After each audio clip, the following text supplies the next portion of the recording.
I think of those old, is it live or is it Memorex? Remember those I commercials? always say, I often say that, and I think to myself, Yeah. will anyone know what I'm talking about? I think I Yes. told you if you ask psych students who are like 25, they won't know who Joe Wolpe is. Right. Yeah. Which is He's like, sad. yeah. Yeah. Well, it just emphasizes for me when I say nobody will forget me 5 years after I'm dead. It's like, well, yeah. Yeah. Hmm. The only thing that we have that Joe, well, not the, but we're recorded a lot more than Joe ever was, I think. Well, So, that's right. We yeah. get some extended internet life. Yeah. Yeah. Joe, you've got to convert the reel to reel into into something before I you. haven't looked up Wolpe on YouTube, so I don't know. I know what we're doing after the show. Hi, everyone, and welcome once again to another episode of our Wednesday night webinar through No CD. As always, my monthly guest, Dr. John Grayson. John, good to see you. Welcome. Always a pleasure to be here. Great to see You're you, Patrick. popular man. The phone's ringing and everything there, John. I know. I'm going to kill that. What do you know? It's the honey, bring home a pizza tonight after the show. Yeah, there you go. Hi, Kathy, if you're watching. So, anyway, the OCD, online platform for the treatment of OCD and related conditions. If you're looking for help for OCD, check us out at nocd.com. And John, you have your clinic out in the California area, the Grayson Center.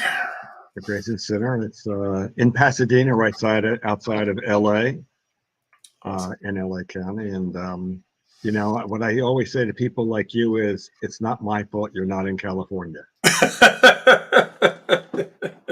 Exactly. Well, I'll tell you, it is so beautiful in the Midwest right now. I wouldn't want to be anywhere else. The colors are changing. The weather's still amazing, and I'm still wearing shorts. So I'm a happy guy right now. I'll talk to you in November. I'll talk to you in December. Yeah, right. Let's chat then and see. Well, then I'll be in LA. I'll come out and do some filming of some podcasts or something, and we can hang out. All right. All right. Val says, I'm a current no-CD treatment conqueror. Awesome. Because of this, you've been one of the most difficult things you've gone through. You want to be an OCD therapist in the future. Congratulations. Val, do you have any recommendations on internships you could try to find for the summer to gain more experience in the field? Thank you for everything you do, because you wouldn't be here without no CD. Well, thank you, Val. I really appreciate that. Internships in our field are kind of hard to do things if you want to work with patients, members, because you're not licensed or you're not working potentially on a license or even degreed at this point. If they were in a school, they could maybe do that as an externship or something. So the potential would be to work as a research assistant somewhere. There are companies that have a lot of data and they want to do some running of data and analyses, and they might even have certain things that people do, like sending out flyers or information, helping with webinars. So you might get into something along those lines in various places and see if that's something that they could do. But this is not the easiest field if you're not degreed or pre-licensed even to get an internship to start working with people. Yeah, that's just to say, you're following a great tradition of people who have done this. Yes. This is how John Hirschfield got into the field.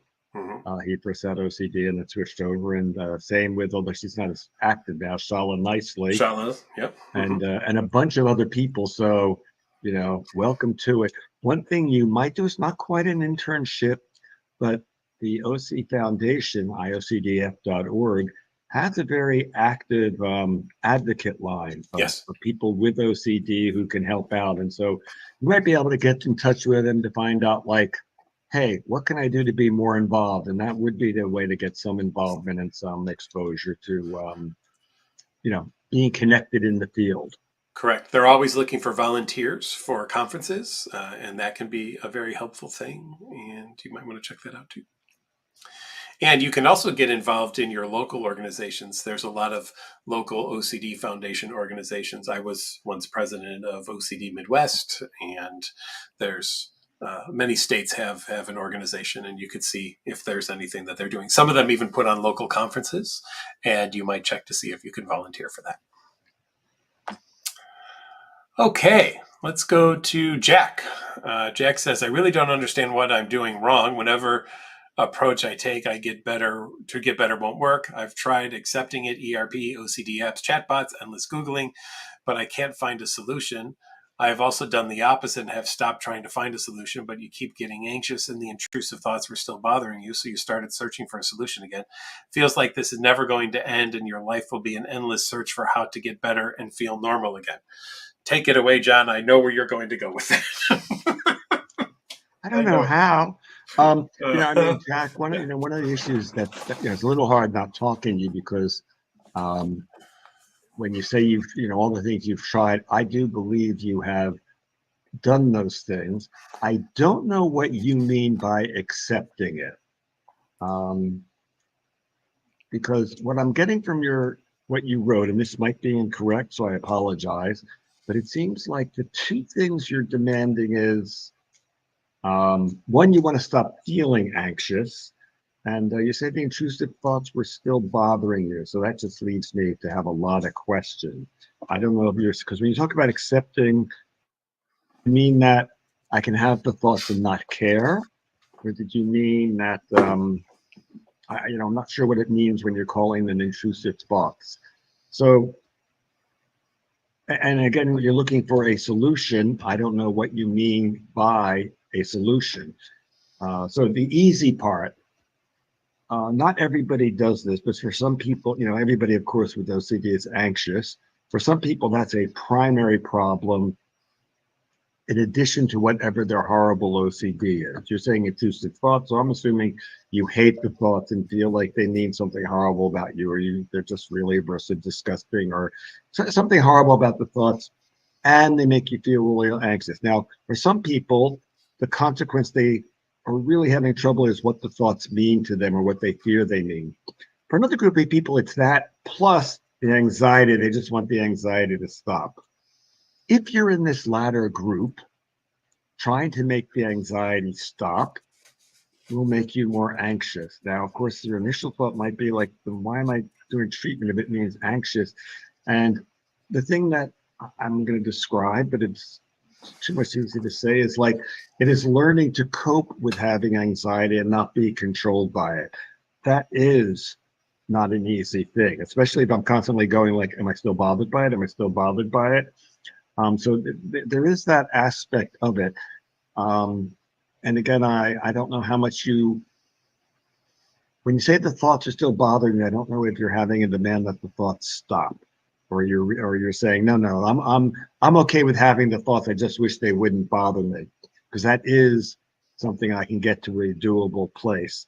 But that is easy for me to say. But and also the last thing I'll say before Patrick can say it is I don't know if you've had ERP from a therapist who knows what they were doing.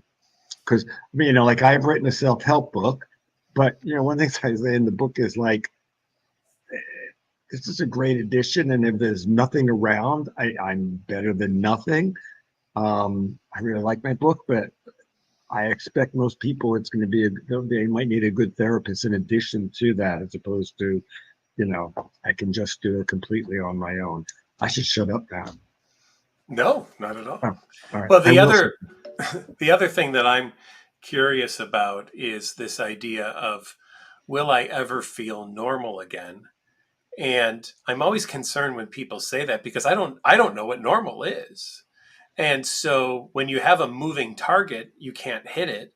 And then will you always just feel as if you're not, quote unquote, feeling normal again? Because who knows what it means to feel normal? I feel different every day. I don't know about you, John, but there's some days I'm like really tired, and there's other days I'm way up, and some days I'm just kind of down, and some days I'm whatever. I always have a couple of reasons why I would never want to be normal. Okay. Mm-hmm. A normal marriage in the US is divorce. All right. A normal income is way less than I want to make. And, Mm-hmm.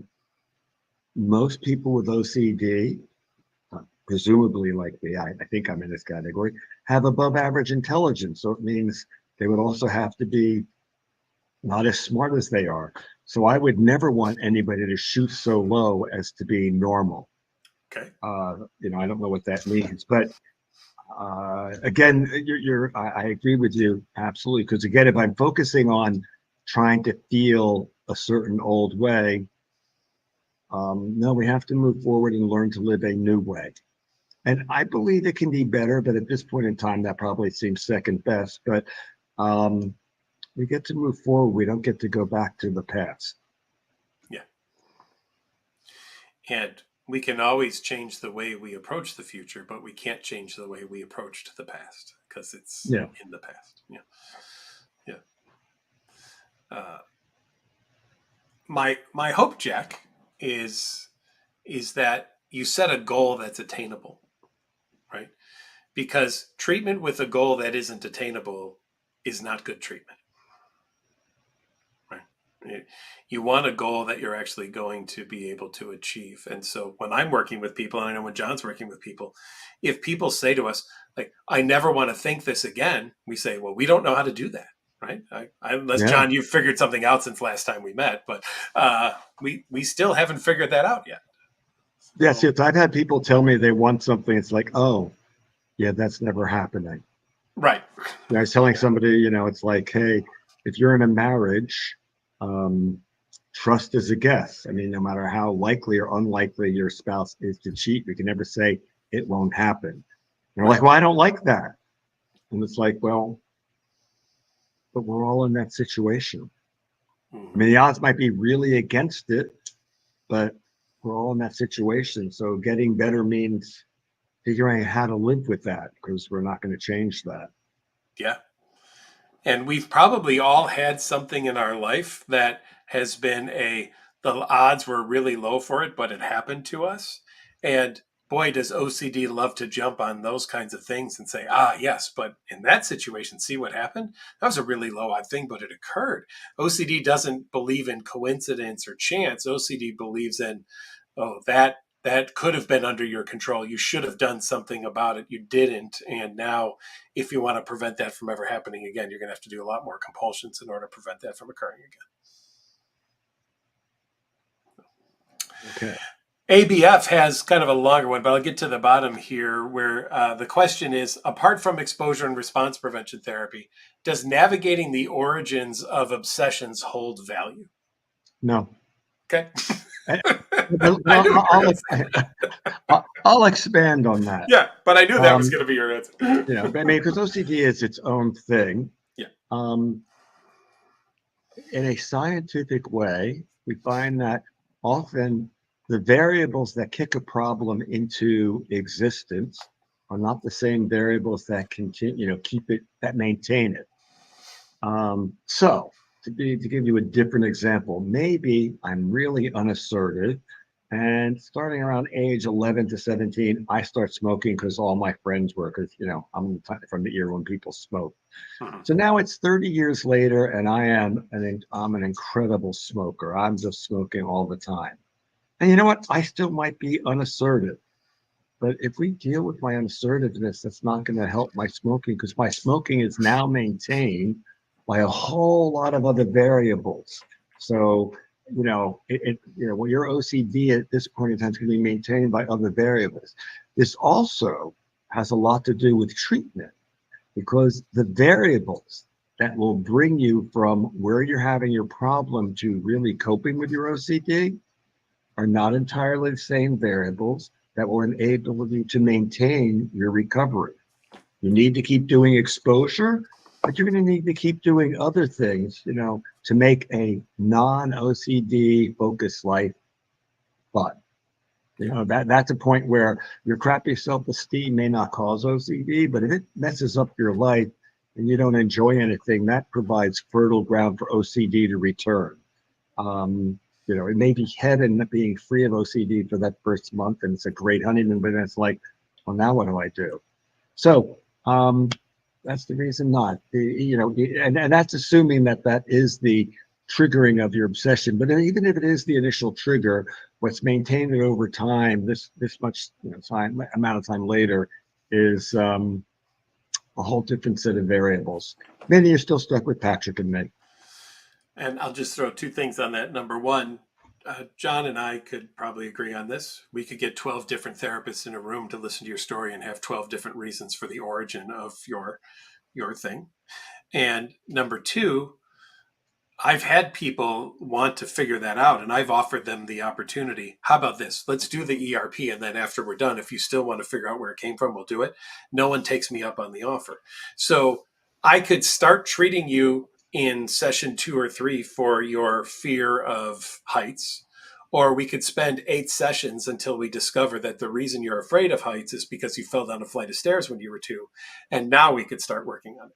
So, do you want to wait that 8 sessions to know where it came from, or do you just want to work on it and at the end of it not really care where it came from because now it's not interfering in your life anymore? Valentina says, my mom put my outdoor clothes in a box where I keep my clean home clothes. I now worry about the city carcinogenic dust that was on them.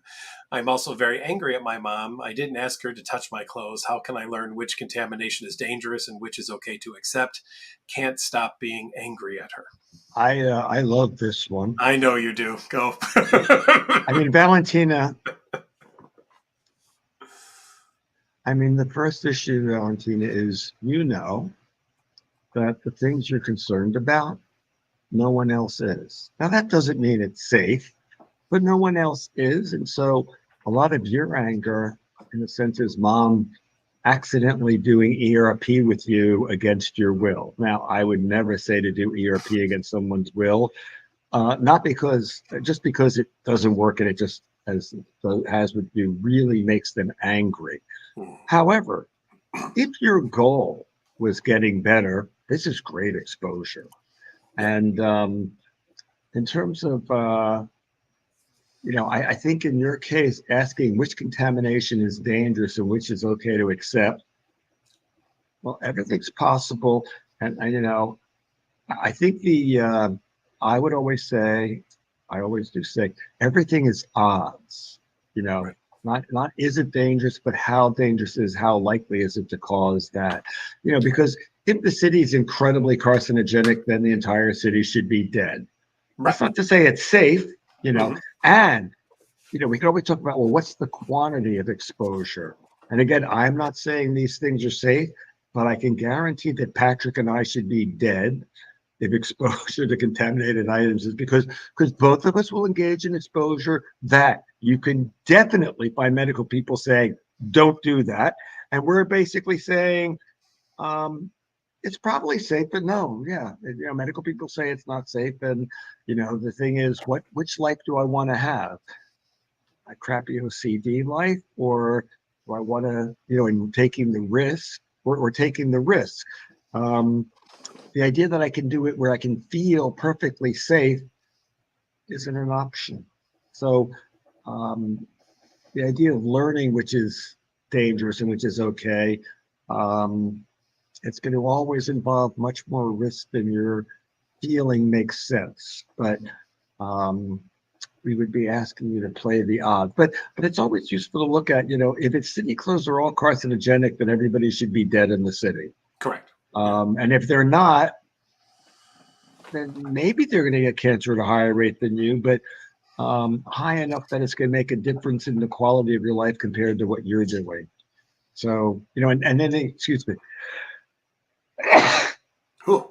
you may get a computer virus from that one. Yeah. You sneezed. Yeah. and the only other thing is being angry at mom. I mean, I'm sure you're really angry at her for what she did. I've got no idea what your relationship is with her and whether you have a zillion other reasons to be angry with her that are not OCD, which would just make everything more complicated. Yeah. There's people who smoke for their entire life and die of something not related to smoking.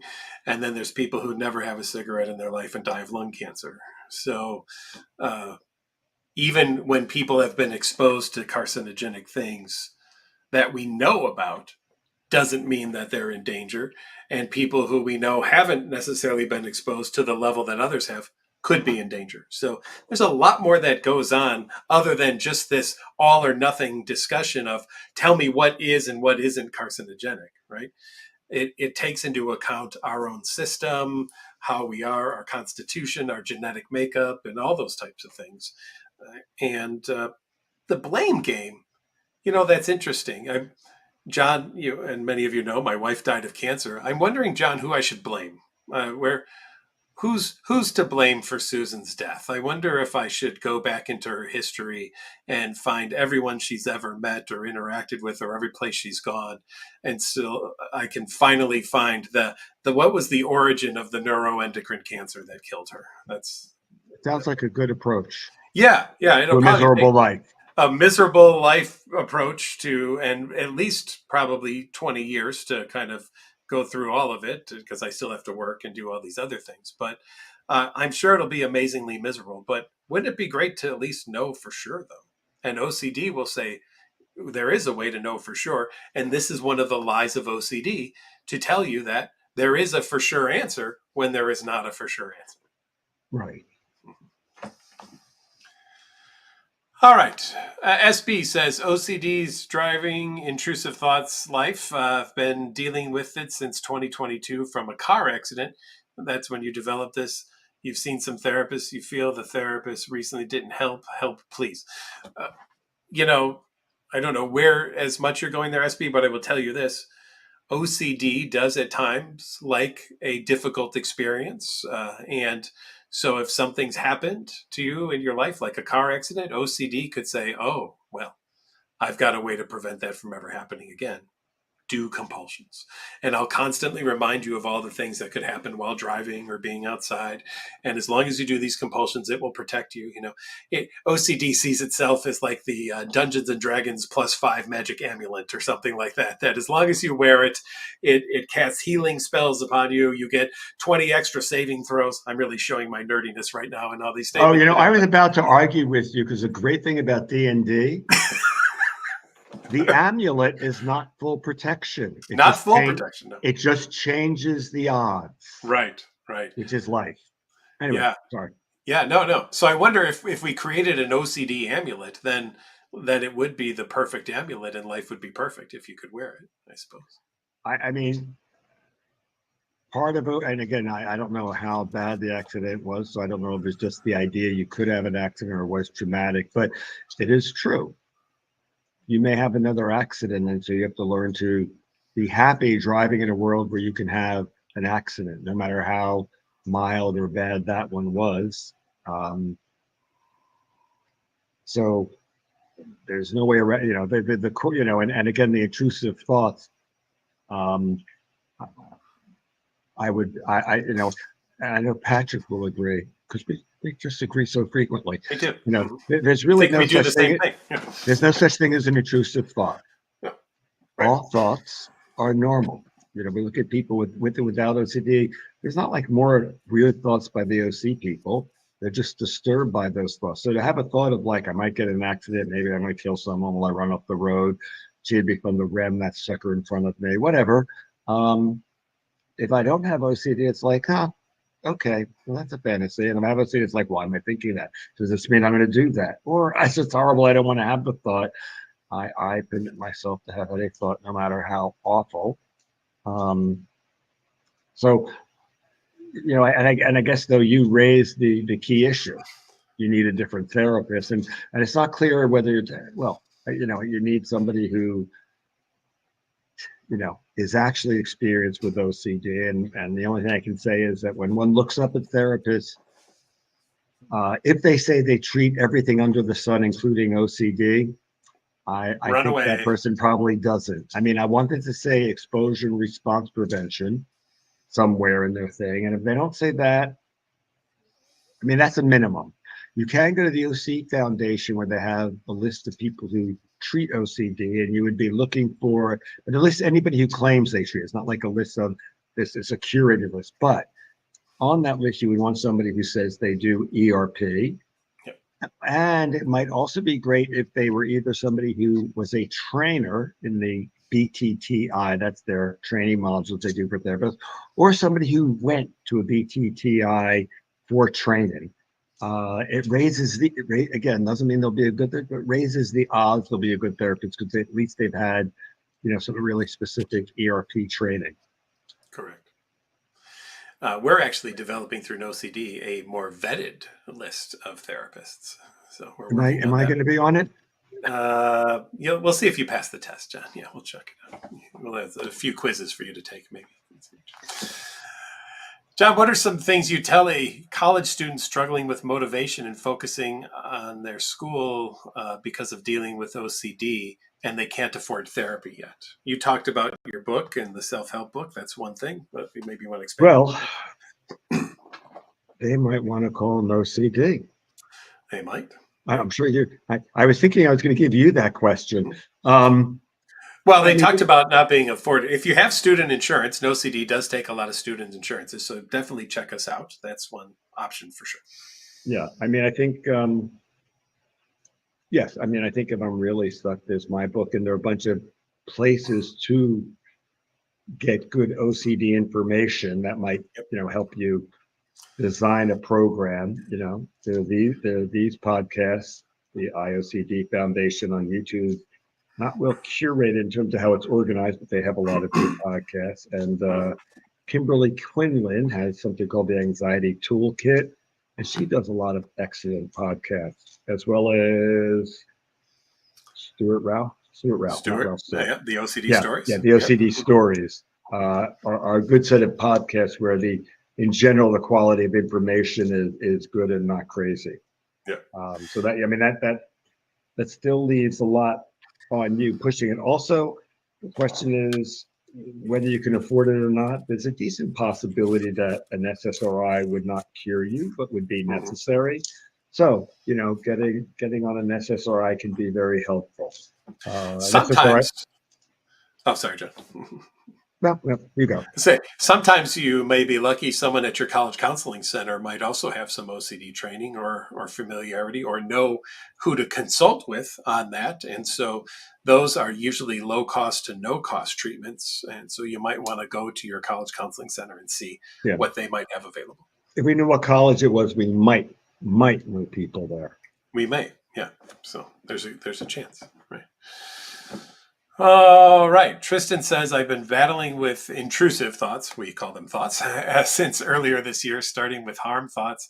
And after I had went to the doctor, they prescribed you a medication for it. It got a lot better. But after you started researching, seeing things about schizophrenia, and that's when you started having this fear, mostly with delusional thinking, you don't actually have any, though. So, well, the problem of research sometimes is we find things we don't want to find, and OCD loves to grab onto the scary little thing and say, ooh, well, that would be terrible. But how would we know for sure if we have delusions or schizophrenia or not? Maybe we'll have to do some more research on that. And we go down these rabbit holes. That's what it wants. I'm always amazed, John, where people, I hear this a lot, you probably do too, where people will say, God, I don't know why I looked at that one last article. I was feeling fine. And then I was like, okay, well, just one more. I won't do it again. And it's always that last article that people look at. That is the trigger. And now they're in the rabbit hole again and they're going down and down and down. Well, and there's a reason for that. Of course there is. I know where you're going. Because when I look up, when I first of all delude myself, speaking of delusions, I just want to do one more check. Oh, yeah. First of all, you just one more drink, John. Just one more. Exactly. You are ignoring the fact of what percent of the time does that mess up? Because even if you only mess up 1 out of 10 times, that's probably not worth it. So overlooking the fact that despite the sincerity of your feelings, you're lying to yourself. But there is a reason that a check makes things worse. Yes. You think you're trying to get information, but underlying engaging in a check, you're also giving your brain a message. It is critical that I find this out, which is to suddenly say, it's critical that I don't have uncertainty. So that very little check reinforces that I need to not have uncertainty, which means because uncertainty is an emotion and not a fact, I will actually get a little more anxious by engaging in that check, because anytime I engage in a check, there's an automatic conscious or unconscious thought of, which is, I hope this doesn't get out of hand. Not a calming thought. So, so I'm having an increased urge. I'm getting a little more anxious, and our own behavior can be a trigger for other behaviors. And so in a way we can tell if something's a trigger for another behavior, what tends to happen when I engage in this behavior. So whenever I engage in rituals, that becomes a trigger for doing another rituals, which is another way of saying I have an increased urge for ritual. So just doing that, I'm just doing one, is actually increasing the odds that you're going to ritualize more. It's basically you're in a ditch and your method out is digging deeper. Right. So that's a normal response. And then to go to your question, you're going to, the good news is having OCD does not at all make you more likely to have schizophrenia. That's going to be a completely separate problem. So it's not like one automatically means the other.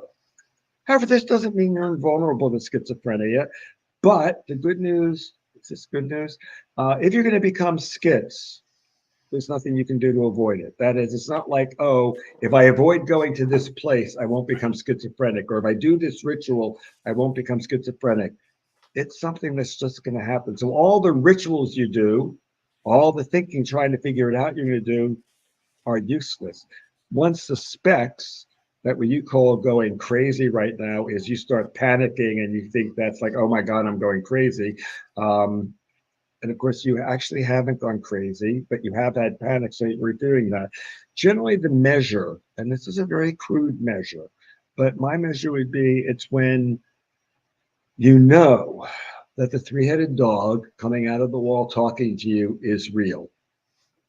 And there can be no doubts. It can't, so it can't be like you now start going like, wait, am I hallucinating? I'm sorry, if you're asking, am I hallucinating?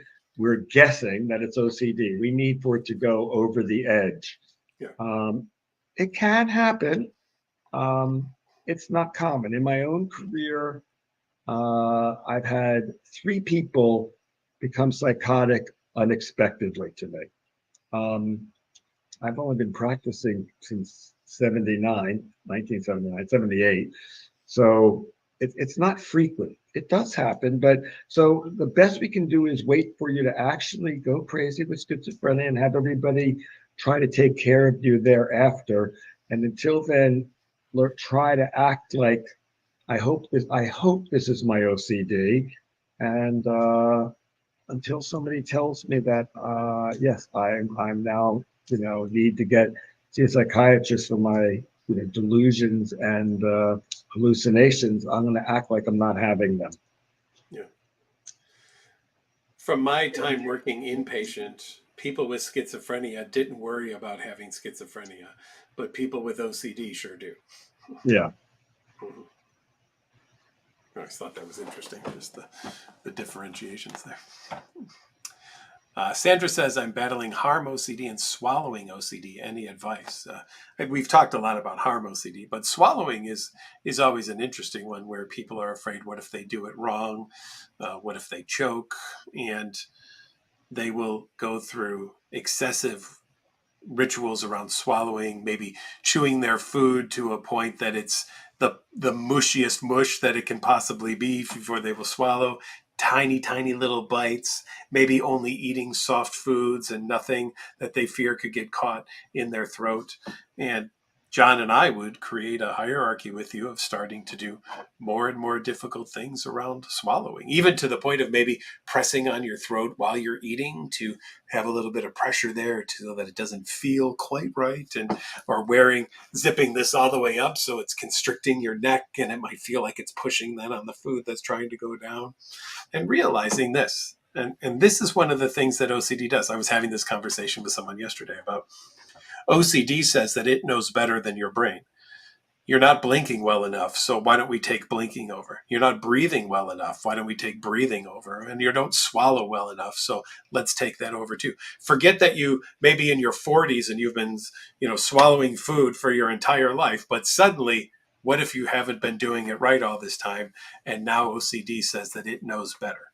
And we can tell you, we have never once agreed with OCD when it tells anyone that it knows better. And I would like to combine Sandra, please, with Ellie. With Ellie. Oh, yes. Who says tips for how to decrease OCD thoughts? You're unable to think about anything else, can't focus, and it's like you're not allowed to care about anything else. Nothing else is worth attention or interest. And the reason I want to do both of these at once, excuse me, is because I'm not sure with Sandra which swallowing issue she's having, because Yeah. the other swallowing issue where I just notice my swallowing all the time. It's Oh, like, yeah, sure. and it's like I don't know how to I don't know what I'm supposed to do because I'm always noticing it. Like, should I swallow? Should I not swallow? And it doesn't even matter what I do because I'm swallowing. And this is the same as Ellie's problem, because what Ellie is saying is I'm unable to think about anything else. So Ellie, this might go for you, Sandra, but I have two questions for you, Ellie, which I understand you can't answer, so I'm going to answer them for you after I pose them. But suppose you're having a horrible day where like you are getting slammed with the OCD thoughts and it is just so relentless. And it's like your mind can't go anywhere else. And I say to you, and for some magic reason, we know this is true, Ellie, this is going to go on for the next 5 minutes, relentlessly, the worst ever. And then it will stop forever. And for some reason, we know that this is true. And I would ask you in my session, like, so how would you be during that 5 minutes? I don't know what you would say, but most people would say, oh, well, that wouldn't be so bad. And it's kind of like, yeah, that's really interesting because during that 5 minutes, it's the same whether it's 5 minutes or 5 hours. And I've just given you information, and suddenly, somehow, it's not as bad. And then I have this other question for you, Ellie. Imagine your mom died, and it's 3 weeks later. And I would say, do thoughts of mom pop in your head? I think you'd say, yeah. Is that upsetting? I think you'd say head unless you hated her. Does it interfere with what you're doing? I think you would say yes. And then I say to you, would you and most people consider that OCD? And my belief is you go like, no. And then here's the line for everybody listening to think about. These two situations, the 5 minute situation and Ellie losing her mom being 3 weeks later, these two situations are the same. Dramatic pause. Bum, bum, bum, bum. Oh, that's better. I was going to do Jeopardy. No. Okay, so anyway, for those of you wondering how they're the same, because in both cases, without realizing it, you have made a decision. In the case of losing the mom and the thoughts popping in your head and all that, the decision is, oh, well, that's normal, so those thoughts can be there. Right after 9/11, I asked those questions about 9/11 to my support group 1 week later. Is it on your head? Is it bothering you? And is it OCD? And everybody said no, except for one guy. How did he differ from everyone else? I can't stand thinking about it. I don't want to think about it. If I see the people dropping and everything going on and on and on. But here's the thing. 1 week after 9/11 in the United States, good luck not thinking about it since Good it luck. was everywhere. Right. But he, unlike everybody else, didn't want to have the thoughts that everyone says, like, that's normal. In the case of the 5 minute situation, initially somebody says, well, I can put up with it because I know it's going to end. And that's actually not true. What's true is you're saying, if I know it's going to end, I can put up with it. I'm willing to put up with it. Our thought is the treatment is how do we teach you to get in that 5 minute frame of mind? Not that it's going to be over in 5 minutes, but that like it's more tolerable. I can put up with it. Currently, Ellie, you are demanding accidentally that you only want to have one thought in your head. I don't want the OC thoughts, and you keep focusing like I don't want the thought. There's that thought, and it is true that having the thought as well as focusing like I can't say this thought. It's always here. I can't make it go away, and I'm spending so much time trying to make it go away and not wanting to be here, and it's really horrible. And there's the thought itself. It really is hard to think about other things. Our goal is to learn how to do both at once. Now, if I could fix this in 2 minutes for you, I'd be great. But let me tell you that mindfulness is doing two things at once. It's having those thoughts and learning how to think about other things. It's learning. I hate it with a passion when therapists say, just let it be there. Because it just sounds so easy. It's like, oh, la-di-da, I'll just let it be there. What I am going to say is we need help in learning how to let the thoughts be there, how to not try to get rid of them. So that's the goal. When I put a real big emphasis on learning, it's not like just do that, Ellie. There are steps and things you have to do. It's not easy. And at the same time, doing that. And my favorite example is going to be, do you know what I'm going to say, Patrick? I do. Okay. And I you already. Tinnitus. Patrick and I both have tinnitus. And I don't, I'm at a point where I don't notice my tinnitus a lot of the day. Not that it stops. I just don't care that it's there. But because of you, Ellie, Patrick and I now hear the high pitched whine. And the thing is, don't feel guilty because I don't really care. It's like, oh, it's there. But there are people who become suicidal over the tinnitus because they've decided this has to stop. I can't function. You don't know what it's like to have a ringing in your ear always. And it's like, I don't care. So, yep, now I have ringing in my ears. It's really loud, high pitched whine. And it's like, all right, I have learned to do both at once. If I demanded it's go, I can. So it is something you can learn. But if your emphasis is on decentering the way, like I don't notice them, no. Think of it as trying to do something with really loud music on. You can do something with loud music on, maybe not as well, but you can do it. You're kind of going like, I'm not working with that music on. It's like, yeah, but the music's not turning off. So let's learn how to live with it. To say nothing of like coping with the thoughts themselves. Excellent. I have nothing to add to that. So that was. I feel like I'm a big mouth today, but that's true. That's accurate. Today? All right, all right. I feel like I'm engaging my normal behavior for me. All right. Quentin says, I'm currently freaking out because someone I just worked with acted super creepy and I can't separate it from my own sexual harm obsessions. I don't know what's reasonable here. Any advice? Well, what isn't reasonable is hoping you'll never interact with somebody who will be triggering to you, because you don't have to have OCD to have people do creepy things and then be wondering around afterwards going, oh, I didn't like that. What if I were to do something like that? Or I hope that never happens to me or anything like that. So I just want to say, number one, not exclusive to OCD in any way whatsoever. And I say that to help normalize the fact that when all of us hear things on the news or something, maybe about a mass shooting or something that someone does, we all kind of think to ourselves, gosh, oh, that would be terrible. And there's probably a subset of all of us who go, God, I hope I would never do anything. What would create something like that? What would lead somebody to do that? But I sure hope I would never do something like that.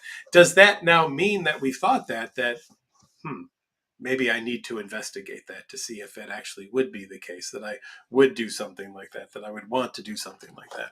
Or does OCD, when you have that love to pick up on these things and take things that are so small chances, coincidences, but blow them up to be, this is life?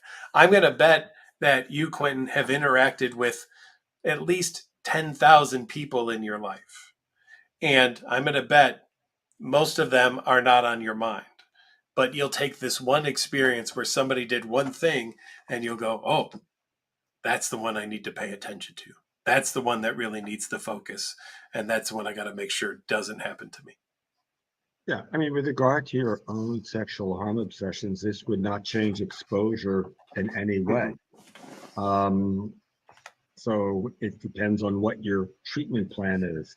Now, I assume you're talking about your concern is your own harm obsessions after interacting with the super creepy person, as opposed to the super creepy person is doing something that you're not sure is inappropriate enough that you need to report it.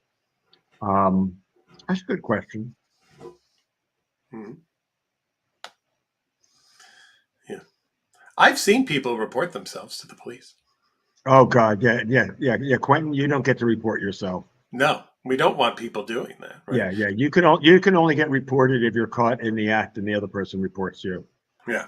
But unfortunately, there are people with OCD who have done things like call the police on themselves.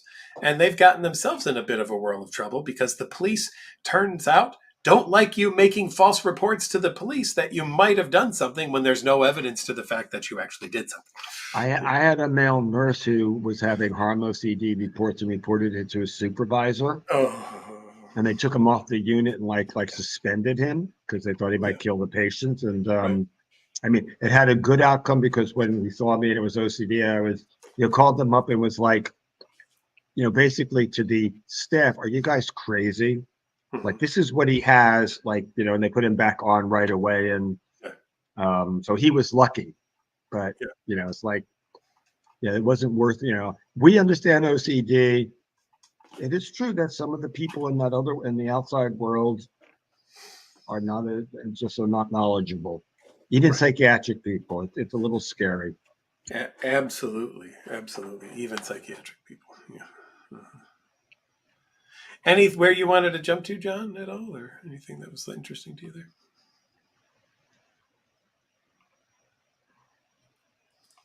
Um, Here, real quick. Sandra, I don't think being here alone is seeking reassurance because Patrick and I suck at giving reassurance. So I think you're information gathering. If you're Yeah. getting, if we're reassuring you, we're sorry because we want to learn to cope with that. Um, But one of the things that if you're worried about it being reassurance, what you might do is before the webinar starts, flip a coin. Heads, you watch the webinar. Tails, you don't. Right? Leave it up to the fates of chance. yeah, I never knew that we gave a straight enough answer that we were reassuring. I don't think we have, but Yeah. who knows? Um, I'm liking either Anonymous at 501 or Marcin at 502.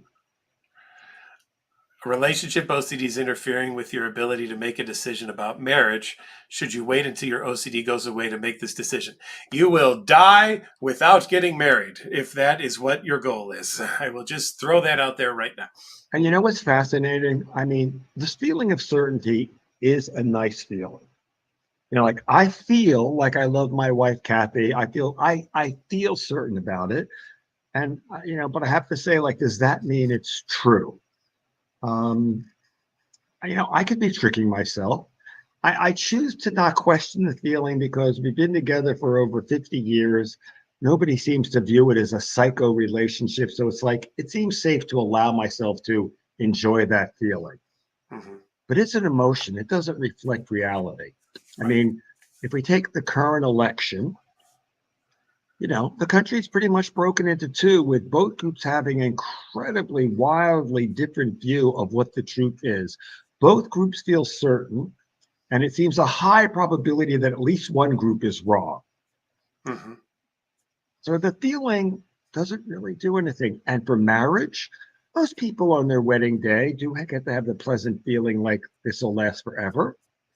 And in our And country, also the jitters of, oh my gosh, am I making the right decision? They could have that's that at true. the same time. That's true. That's So, true. yeah, I can think two things, yeah, but 50% of those people are wrong. they're wrong. Mm-hmm. So if you're waiting to know, because coping with OCD is not you suddenly know. Coping with OCD is learning to live with uncertainty. Again, if you have to have certainty, you're probably never getting in a car again, because every time you get in a car, you might die in a car crash. So like, why am I going to eat in a restaurant and risk death? That's just idiotic. And that's real. You might. And the best you can say to me, well, it's a low probability, but low probability that's happened. So the best you get with your spouse to be is you kind of feel like you don't want to leave, except for maybe you're trying to avoid the anxiety. Um, and again, if I try to have a feeling, the very fact I'm trying to have the feeling will interfere with it. So if I'm trying to feel, do I love them? That will interfere with my feeling. It's going to interfere with sexual performance because I'm focusing, am I excited? I'm not excited, then that's going to interfere with it. And if I notice the things they do wrong, well, you know what? Anybody you marry, you're not having everything you want. You're getting 75 to 80%. And there's 20% of things you actually can focus on. So our goal is like, unless you are 100% sure for 2 weeks that you don't want to get married. And when I say sure, it's not like, am I sure? Am I not sure? It's like, You are definitely sure and have no doubt. You pull that off for 2 weeks and has nothing to do with the fear of anxiety. I'd be saying risk getting married. Maybe you'll get divorced. But you know what? If I can make your OCD go away tomorrow, you still might get divorced. Right. Love and is a risk. And you might think maybe they're not perfect. And it's like, well, you could always go with this person is second best. Maybe there's the best out there, but this person is second best. And over time, the people we're with are kind of second best. Like my wife, I've been dating her since I was 2 weeks before I was 18. I'm pretty sure, I wouldn't put her in the position of asking, but I'm thinking I'm not as good looking now as I was at age 25. Yeah. I'm just thinking, like, I was a better 25-year-old. Mm-hmm. And so although my looks are now second best, she doesn't seem to have a problem with that, although I'm sure she would admit it. She didn't want to, but it's like, okay, I seem to, and this is shocking to many people, I seem to have other qualities that make it worth staying with me. When you find them, let us know, because that would be Yeah, I understand. And the only other thing you can do right now is I would like you, when you're with your partner to notice whenever you have any enjoyment, no matter how small. And not comparing it to what it should be if I wasn't having that. Like, just when are we having fun? Because you know what? There's probably times you're still having fun, and the only interference in fun is like, but do I love them? Am I having enough fun? How am I feeling right now? I just want you to notice, like, if I laugh for a few seconds, whenever something is pleasant, because you're constantly trying to figure out, is it good enough? Is it good enough? I'd like you to notice what is good. That is not the cure for the problem, but that's almost like clear advice. Mm-hmm. Uh, wow. Bruce's Buzz has read both of our books, by the way, he says. So Bruce gets A wise man. A very wise man. And I like his question. Says he has fears of bad things coming to his family as a result of neutral actions from him just living his everyday life. And his fears that bad things will happen forever repeatedly. How to properly do ERP. Is it learning to live with uncertainty? That is a big portion of it for sure. But go ahead. And he just made one mistake. Yeah. Mm-hmm. He said, "Is it just learning to live with uncertainty?" No, it's that not. Just is it. That just is kind of like, is that all I have to? Just that little thing. Yeah, that's all. Pema Chodron, the Buddhist nun, who has a book, Comfortable with Uncertainty, which is not really being comfortable with uncertainty, but she says that if you understand uncertainty, if you really understand the nature of it in life, your first response should be terror. That it actually is terrifying.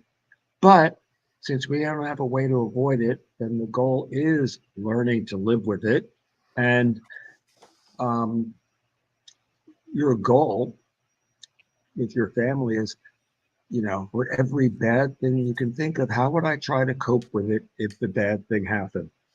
And whether it's all of them dying or one of them dying or they're getting raped or whatever happens, how would I cope? Because you know what?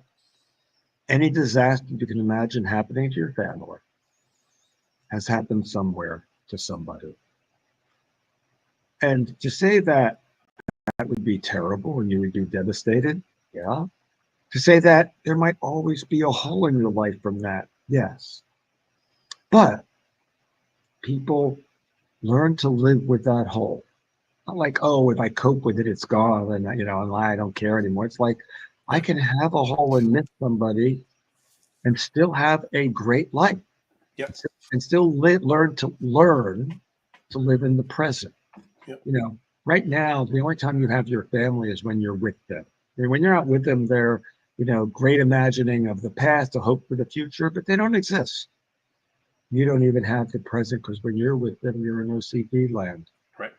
So overcoming is to enjoy them while they're here. But yes, terrible things might happen. And the best we can do is hope to cope. And you'd say, like, what if I can't cope?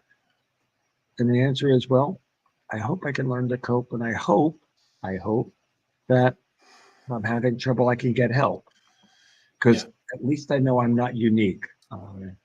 This is an example that I always love to talk about, in the sense that this is where OCD makes you believe that you are a comic book superhero.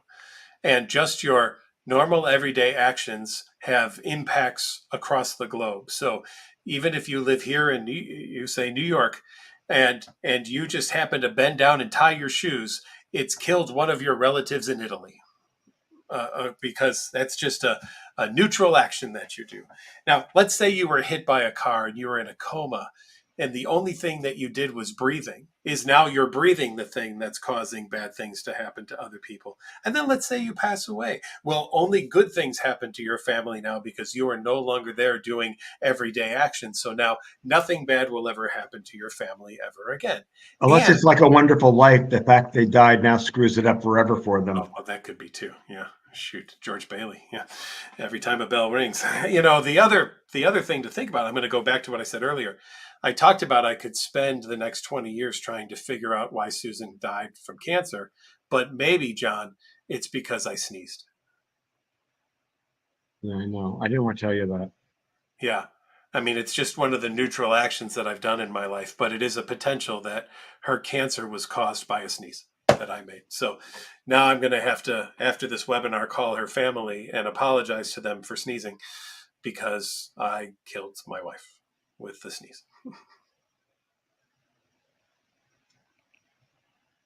Anything is possible. It might be a very low possibility. It's a maybe. We just, in this case, the only thing we can say about Patrick sneezes, we'll never be able to establish it. Right. Which brings us to Rebecca. How do we truly know our values if we doubt everything? Oh, this is right up your alley. Yeah. Rebecca, we don't. Exactly. Rebecca, everything we do is a guess. I don't like to say best guess because that somehow I can perfect guessing. It's an educated guess. Like Rebecca, I feel like you have a value that it's probably not a good idea to kill people on the street because you want something they have. I feel like you're safe with that. Are there questions where it gets really hard? And we guess because you know what? How do we even know if we're lying to ourselves? So the idea that we know that, again, the feeling of knowing, we have it for an artificial reason. Every day, the feeling of certainty is reinforced accidentally without you thinking about it. You put on a light switch, you have an expectation if the light's going to go on, it goes on.